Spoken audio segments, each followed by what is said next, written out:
नमस्कार, न्यूज 7 में आपका स्वागत है। मैं हूं शेफाली। खबरों के विस्तार से पहले आइए संक्षेप पर डालते हैं एक नजर।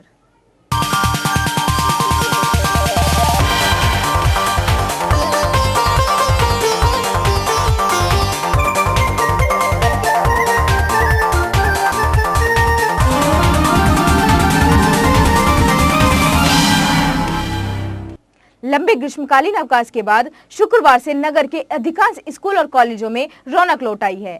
स्कूलों में दाखिले के लिए छात्र छात्राओं की भागदौड़ प्रारंभ हो गई है।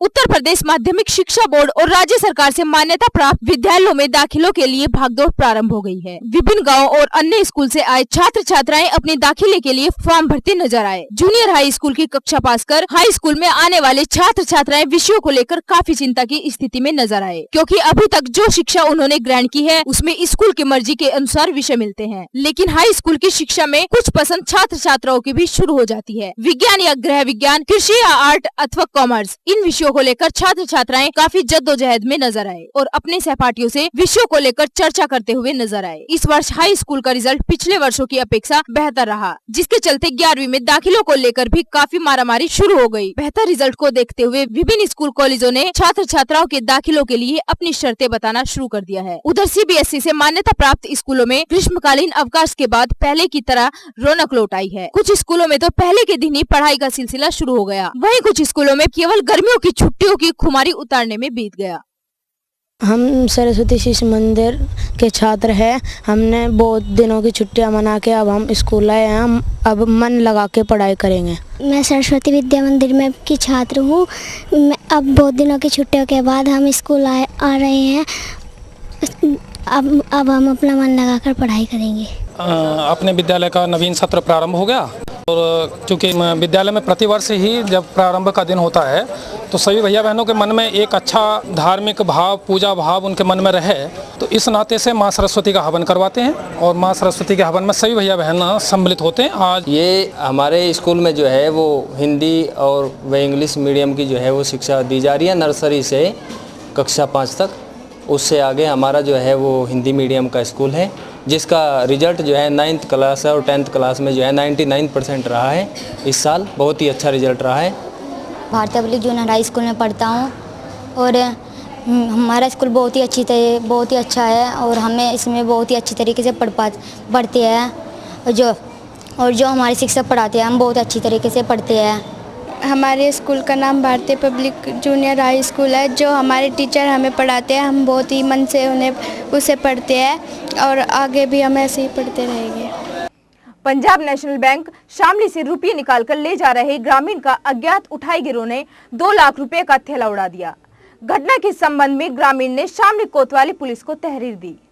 शामली निकटवर्ती गांव सिंभालका निवासी राजकुमार पुत्र द्वारिका प्रसाद को उनकी गंगो निवासी बहन ने अपने जमीन बेचकर 2 लाख रुपए लाकर कुछ समय के लिए रखने के लिए दिए थे, ताकि वह पानीपत से जब मकान खरीदेंगी तो वह वापस ले लेंगी। उक्त 2 लाख रुपए को राजकुमार ने पंजाब नेशनल बैंक पालिका बाजार शाखा में जमा करा दिया था। शुक्रवार को वह अपनी बहन को 2 लाख रुपए वापस देने के लिए बैंक से निकलवा कर चला। वह 2 लाख रुपए से भरा थैला बैंक के बाहर मोनू फल वाले की ठेली पर रखकर पानी पीने लगा। तभी किसी ने उसका थैला उड़ा दिया। काफी खोजबीन के बाद सुराग न लगने पर उसने घटना के संबंध में शामली कोतवाली पुलिस को तहरीर दी। पुलिस मामले की छानबीन कर रही है। आ गया इसका ही ठेली वाले का भाई 2 लाख रुपए निकलवाए थे और मुख्य खजांची पे से आए थे।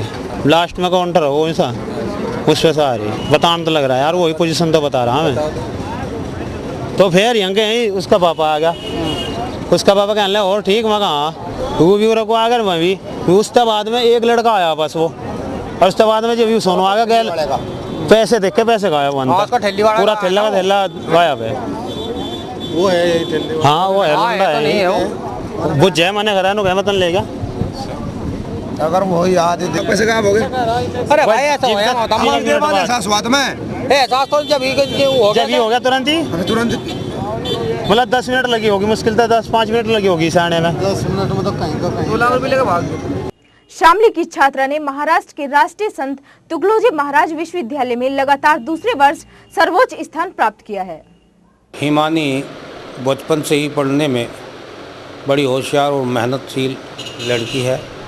जब छोटी थी ये पढ़ती थी तो उसकी आंखों में दर्द होता था शिकायत हुई, हमने डॉक्टर को दिखाया तो डॉक्टर ने बताया आँखों के कि पढ़ने से ज़्यादा दबाव पड़ता है आँखों में, इसलिए थोड़ा इस आराम से, इतनी मेहनत ज़्यादा देर तक नहीं पढ़ने देना चाहिए।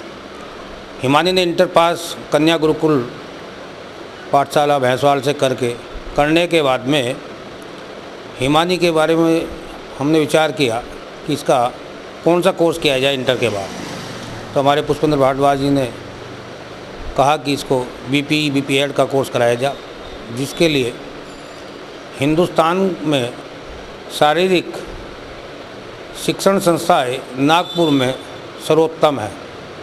वहाँ का ईश्वर देशमुख शारीरिक शिक्षण महाविद्यालय में दाखला कराया गया, जहाँ हिमानी ने प्रथम वर्ष 1000 अंकों में से 726 अंक प्राप्त कर अपनी यूनिवर्सिटी टॉप की। इस बार हिमानी ने इतनी मेहनत की, उसे आशंका थी कि पिछले वर्ष यूनिवर्सिटी टॉप करने के बाद वहाँ के लोकल अध्यापकों और छात्रों में हुआ कि उत्तर भारत की लड़की महाराष्ट्र की यूनिवर्सिटी टॉप कर रही है, कहीं उसके नंबर कम ना आवे ईर्ष्या के कारण। उसने बताया हिमानी ने कि मैंने इस साल और मेहनत करके 1000 में से 858 अंक प्राप्त करके दोबारा यूनिवर्सिटी टॉप की है। इससे हमारे क्षेत्र का, जनपद का नाम ऊंचा हुआ है। मैं हिमानी के सुखद भविष्य की कामना करता हूं। आशा करता हूं कि हिमानी और मेहनत करके इस क्षेत्र का नाम रोशन करे। न्यूज़ 7 में हो चला है वक्त एक छोटे से ब्रेक का। जाइएगा नहीं, देखते रहिए न्यूज़ 7। प्रदेश का HP authorise Shri Mahavir business machine का भव्य शोरूम, HP की हर रेंज उपलब्ध एवं कंप्यूटर हार्डवेयर व service centre, net idea shutter के authorised, Jain computer home, first floor, Kailana road, Shamli. Sale counter number 9412212736, 9837017736। Service के लिए संपर्क करें 9837017421। ब्रेक के बाद न्यूज़ 7 में आपका स्वागत है।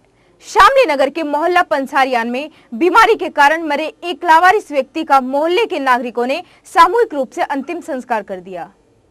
मोहल्ला पंसारियान में पूरन नामक व्यक्ति पिछले काफी समय से अकेला रह रहा था। उसके परिवार में कोई व्यक्ति न होने के कारण मोहल्ले के लोग ही उसकी देखभाल करते थे। बीती रात उसकी मृत्यु हो गई, जिस पर आज सवेरे मोहल्ले के लोगों ने एकत्रित होकर उसके शव का अंतिम संस्कार कर दिया। क्या घटना हुई थी? ये बेचारा बैठा था, बीमार था, सुबह के 5:15 बजे ही मरा। और क्या ऐसा सबने देखा, इसने वो चाय वाली को पूछा ऐसा, तो उसने हाँ करी, तो इतने चाय लाई बना के, और तो मैंने आगे से देखा, मैं कहनी वो इसमें तो कुछ नहीं है, पेड़ पे बैठा ही अरे अपना दम दे गया।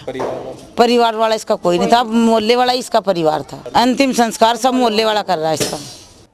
संस्कार सेवा परिवार बच्चों के कटे होठ के ऑपरेशन के लिए 10 जुलाई को शामली में शिविर आयोजित करेगा। संस्कार सेवा परिवार क्लब के अध्यक्ष डॉक्टर राजेंद्र गोयल ने बताया कि उत्तराखंड के जॉली ग्रांट अस्पताल के सर्जन डॉक्टर संजय द्विवेदी बच्चों के कटे होठ आदि का ऑपरेशन करेंगे। बच्चों में गर्भ के दौरान फोलिक एसिड और आयरन की कमी के कारण कटे होठ की समस्या उत्पन्न हो जाती है। संस्था के पदाधिकारी और सदस्य क्षेत्र के गांव-गांव जाकर कटे होठ से ग्रसित बच्चों की जांच करेंगे और सभी बच्चों को ऑपरेशन के लिए देहरादून के जॉली ग्रांट हॉस्पिटल ले जाया जाएगा, जहां उनका अस्पताल के खर्चे पर ऑपरेशन किया जाएगा। इसके अतिरिक्त वापस आने पर प्रत्येक बच्चे को 1000 रुपए भी दिए जाएंगे। ये कैंप 10 तारीख को शामली में लगेगा और इसके अंदर हमारी 6 लोगों की टीम आएगी जो यहाँ पे इनकी जनरल इन्वेस्टिगेशन करेगी इन बच्चों की, जिसके अंदर जो बच्चे फिट होंगे उन बच्चों को हम साथ लेके जाएंगे ऑपरेशन के लिए। जो बच्चे अनफिट होंगे उनका ट्रीटमेंट हम कंटिन्यू रखेंगे, उन्हें हम पहले फिट करेंगे, उनका ट्रीटमेंट प्रोवाइड कराने के बाद उनकी भी सर्जरी करी जाएगी। अभी आज तक हमने शामली में कभी ऐसा कैंप नहीं किया, तो मुझे लगता था कि यहाँ पे लगता है कि पेशेंट हैं और काफ़ी संख्या में पेशेंट आने की उम्मीद है हमें, तो इसलिए हमने शामली में कैंप करने की सोची। 10 जुलाई को ये कार्यक्रम कर रहे हैं, जिसमें कटे होठ और कटे तलवे एक ये जन्मजात बीमारी होती है फोलिक एसिड की कमी की, आयरन की कमी की वजह से, उसका ऑपरेशन का कैंप जॉली ग्रांट के सहयोग से हम कर रहे हैं। कस्बा बनत में बेल्ट को लेकर 2 भाइयों के बीच हुए विवाद को लेकर संघर्ष में एक महिला सहित लगभग आधा दर्जन लोग घायल हो गए। कस्बा बनत के मोहल्ला संजय नगर निवासी फैसल पुत्र अनीश का अपने बड़े भाई वसीम के साथ घर के बाहर गली में बेल्ट को लेकर विवाद हो रहा था। दोनों के बीच छीना झपटी चल रही थी। इस दौरान मोहल्ले में ही बूबा उर्फ अयूब वहां आ गया और उन्होंने दोनों भाइयों को उकसाते हुए एक दूसरे का जवाब देने को कहा। इस पर उन्होंने कड़ी आपत्ति की, जिस पर उनकी गाली गलौज हो गई। इस पर बूबा अपने अन्य परिजनों शहनवाज, इंतजार, नदीम आदि को बुला लाया और फैसल तथा वसीम पर हमला बोल दिया। इस बीच उन्हें छुड़ाने आई खुशनुमा और मतलूब भी घायल हो गए। घायलों को उपचार के लिए शामली लाया गया। घटना के संबंध में तहसीन पुत्र अनीश ने पुलिस को तहरीर दी है।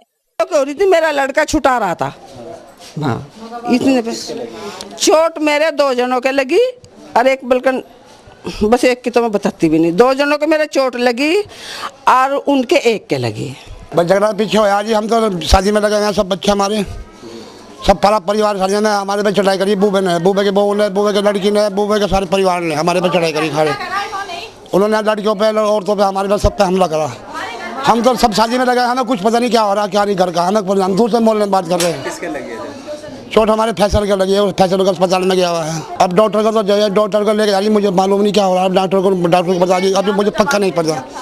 सुनाया मैंने कि जवाब दे दिया, अभी ये मुझे इतना पता है बस। पूरा गाँव हमारा साथ देगा इंशाल्लाह, हमें कोई सवाल नहीं। हमारी लड़कियों पे, लड़कों पे, औरतों पे, मेहमानों पे झगड़ा करके टंडा इंटा पर सारा की कोठे पे जाकर देखो। न्यूज 7 में हो चला है वक्त एक छोटे से ब्रेक का। जाइएगा नहीं, देखते रहिए न्यूज 7। प्रदेश का HP authorise Shri Mahavir business machine का भव्य शोरूम, HP की हर रेंज उपलब्ध एवं कंप्यूटर हार्डवेयर व service centre, net idea shutter के authorised Jain computer home, 1st floor, Kairana road, Shamli. Sale counter number 9412212736, 9837017736। Service के लिए संपर्क करें 9837017421। ब्रेक के बाद न्यूज 7 में आपका स्वागत है। बार एसोसिएशन तहसील शामली के चुनाव की प्रक्रिया प्रारंभ हो गई है। अध्यक्ष पद के लिए जहां 2 प्रत्याशियों के नामांकन दाखिल हुए हैं, वहीं महासचिव के लिए केवल एक ही नाम सामने आया है। शामली तहसील बार एसोसिएशन के चुनाव आगामी 8 जुलाई को होंगे। शामली तहसील बार एसोसिएशन के चुनाव आगामी 8 जुलाई को होने हैं। शुक्रवार को चुनाव अधिकारी संजय कुमार शर्मा, एडवोकेट विजेंद्र कुमार व सत्येंद्र देशवाल की देखरेख में नामांकन पत्र दाखिल किए गए। अध्यक्ष पद के लिए योगेश शर्मा और मुकेश गर्ग ने नामांकन पत्र भरे। वहीं महासचिव पद के लिए एकमात्र जगदेव सिंह एडवोकेट ने पर्चा दाखिल किया। उपाध्यक्ष पद के लिए महेंद्र सैनी, इरशद जहां, कोषाध्यक्ष धीरेन्द्र कुमार, रामेश्वर कालखंडे, सह सचिव पुस्तकालय सत्येंद्र कश्यप, अरविंद चावला, वरिष्ठ सदस्य रूपेंद्र मलिक, कनिष्ठ सदस्य यशवीर सिंह, विवेक पवार शामिल है। नामांकन पत्र 4 जुलाई तक वापस होंगे। उम्मीदवारों की अंतिम सूची 5 जुलाई को घोषित की जाएगी तथा 8 जुलाई को मतदान होगा।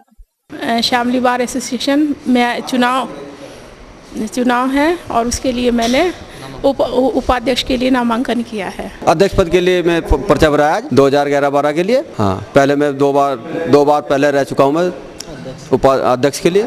15 नामांकन अभी तक खरीदे जा चुके हैं और इनमें से 5 जमा हो गए।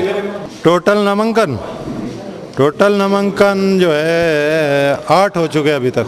ये प्रक्रिया 8 जुलाई तक चलेगी। 8 में चुनाव मतदान होगा। नगर के धीमानपुरा स्थित कॉरपोरेशन बैंक में आज सवेरे अचानक सायरन बज जाने से हड़कंप मच गया। काफी खोजबीन के बावजूद कोई सुराग नहीं लगा। माना जा रहा है कि किसी तकनीकी कारण से सायरन अपने आप बज उठा। शामली के धीमानपुरा में कॉरपोरेशन बैंक का सायरन आज सवेरे लगभग 8:15 बजे अपने आप बज उठा। बैंक का सायरन बजने के आसपास मौजूद लोगों में हड़कंप मच गया। बड़ी संख्या में लोग बैंक के बाहर एकत्रित हो गए। कुछ लोगों ने इस संबंध में बैंक के मैनेजर अनुज कुमार जैन व अन्य कर्मचारियों को सूचित किया। करीब आधा घंटा बाद बैंक पदाधिकारियों ने मौके पर पहुंचकर बैंक के ताले खोलकर जाँच की, जहाँ सब कुछ ठीक ठाक मिला। अधिकारियों का कहना है कि रात्रि में बैंक के सायरन नाइट मोड पर लगाकर छोड़े जाते हैं। संभवतः किसी चूहे अथवा बिल्ली के उसकी जद में आ जाने के कारण सायरन बज उठा। उन्होंने सब कुछ ठीक ठाक होने पर संतोष व्यक्त किया।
शामली रेलवे स्टेशन पर आज एक नवयुवक अचेत अवस्था में पड़ा मिला।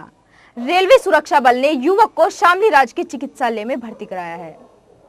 शामली रेलवे स्टेशन पर आज सवेरे उस समय हड़कंप मच गया जब कुछ लोगों ने एक नवयुवक को अचेत मुद्रा में पड़ा पाया। उन्होंने इस संबंध में आरपीएफ को सूचना दी, जिसने मौके पर पहुंचकर बेहोश युवक की जानकारी ली। बताया जाता है कि कपड़ों से प्रतीत हो रहा था कि युवक कांवड़ यात्रा के लिए हरिद्वार जा रहा था, लेकिन संभवतः जहर खुरानी गिरोह ने उसे अपना शिकार बना लिया। उसे अत्यंत गंभीर अवस्था में राजकीय चिकित्सालय में भर्ती कराया गया। न्यूज 7 में हो चला है वक्त एक छोटे से ब्रेक का। जाइएगा नहीं, देखते रहिए न्यूज 7। प्रदेश का HP authorise Shri Mahavir business machine का भव्य शोरूम, HP की हर रेंज उपलब्ध एवं कंप्यूटर हार्डवेयर व service centre, net idea shutter के authorised Jain computer home, first floor, Kairana road, Shamli. Sale counter number 9412212736, 9837017736। Service के लिए संपर्क करें 9837017421। ब्रेक के बाद न्यूज 7 में आपका स्वागत है। सुनील अरोरा शिक्षा सेवा उत्थान समिति शामली के अध्यक्ष चुने गए हैं।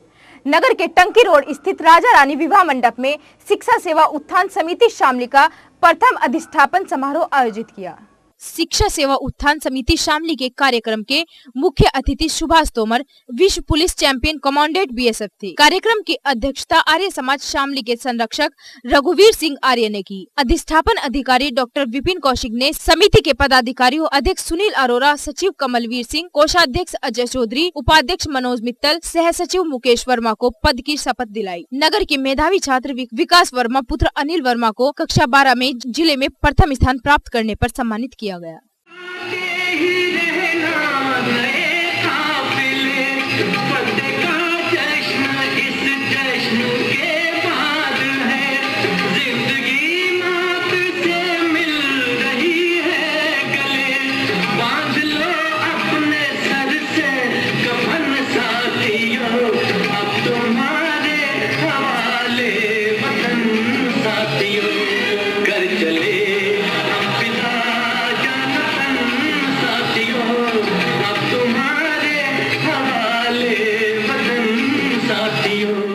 संकल्प शिक्षा सेवा उत्थान समिति का मुख्य उद्देश्य जो गरीब, पिछड़े, मजबूर बच्चे हैं जो शिक्षा से वंचित रह जाते हैं, उनको शिक्षा प्रदान करने का, मुफ्त पुस्तकें एवं कॉपियाँ वितरण करने का, और जो प्रतिभावान बच्चे हैं आसपास के क्षेत्र में उन सभी को सम्मानित करने का कार्य एवं अन्य सेवा कार्य जो भी समाज में होते हैं, जैसे कि चिकित्सा क्षेत्र में, जैसे कि पर्यावरण के विषय में, कृषि के विषय में, या अन्य जो भी समाज सेवा कार्य होते हैं, गरीबों की सेवा करना समय समय पर, तो ये कार्य शिक्षा सेवा उत्थान समिति करना चाहती है।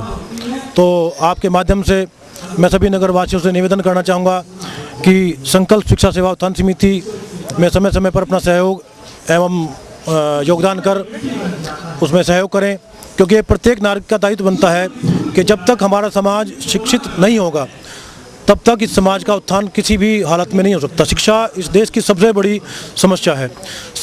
महाराजा सूरजमल पब्लिक स्कूल में महाराजा सूरजमल की मूर्ति का अनावरण किया गया। नगर के मुजफ्फरनगर रोड स्थित गांव फतेहपुर के मोड़ पर महाराजा सूरजमल पब्लिक स्कूल में शुक्रवार को सूरजमल स्मारक शिक्षा संस्थान नई दिल्ली के अध्यक्ष SP सिंह ने महाराजा सूरजमल की मूर्ति का अनावरण किया। नगर के मुजफ्फरनगर रोड स्थित गांव फतेहपुर के मोड़ पर महाराजा सूरजमल पब्लिक स्कूल में शुक्रवार को सूरजमल स्मारक शिक्षा संस्थान नई दिल्ली के अध्यक्ष SP सिंह ने महाराजा सूरजमल की मूर्ति का अनावरण किया। साथ ही उन्होंने स्कूल में पूर्व राज्यपाल वीरेंद्र वर्मा का भी लोकार्पण किया। कार्यक्रम के विशिष्ट अतिथि संस्थान के सचिव चौधरी अजीत सिंह थे। कार्यक्रम को संबोधित करते हुए कप्तान सिंह, अध्यक्ष प्रबंधक समिति, ने कहा कि बच्चों का भविष्य और कैरियर तभी बनेगा जब उन्हें प्रारंभिक शिक्षा बेहतर प्राप्त होगी। उन्होंने बच्चों की बुनियादी शिक्षा पर विशेष रूप से जोर दिया। उन्होंने कहा कि इसी उद्देश्य को लेकर महाराजा सूरजमल स्मारक शिक्षा संस्थान द्वारा ग्रामीण अंचल में इस स्कूल की स्थापना की गई है।